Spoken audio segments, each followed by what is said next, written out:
We're here at the Daily Caller newsroom with our White House correspondent, Neil Monroe, who's going to share with us what exactly happened in the Rose Garden today. You have become part of a big story. Could you explain what exactly happened today at the White House? Well, I shouldn't be the story. The important thing is the President's policy today, which could have a significant impact on America's workers. I asked a question about that. Admittedly, it was in the middle of his speech. I thought he was ending his speech, his statement. But then I asked the question at the end, and he turned his back on the reporters and walked away. The important thing is the impact of the policy on American workers. The President boosted it as a help to American business. But I and other reporters should be asking these conventional, commonplace questions. And typically, from your experience, how do these type of events at the White House go? They're well designed by the President and his staff. He comes out of the Rose Garden, gives a short statement, and then turns his back and walks away very quickly without taking questions. Sometimes he takes questions. He took a question on Trayvon Martin in March. Sometimes these shouted questions at the end work.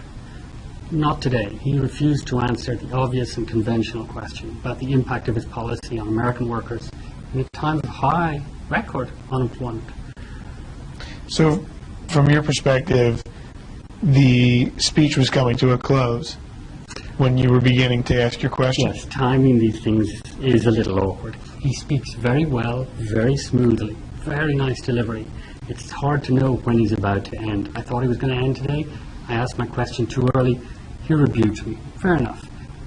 But I got my question in at the very end as he walked away. Sadly, he didn't answer it. Another reporter asked a question too, but he just walked away. That's his usual style. In the future, how will you handle your questioning? Same way or anything different? We learn every day. With any luck, the White House will actually arrange events so reporters can ask the President or his senior staff about the important policy changes. For example, his Department of Homeland Security chief today gave a brief press statement and didn't take questions. This is ridiculous. It's an important decision he's making, and he and his administration are not taking questions in public, not taking questions from people who will ask them tough questions. As far as who gets to ask the President a question during a typical news conference that he's holding, how does that work from your experience? The administration normally picks the people beforehand. You can see the President at press conferences naming people who are to ask a question. Other reporters sit around quietly, not asking questions, not shouting questions, because it risks their access to White House off-the-record comments and future chances of asking questions. But this is a very important issue. There's no reason we should sit around and wait for another day for an answer on this important question. Well, Neil, thank you for the explanation.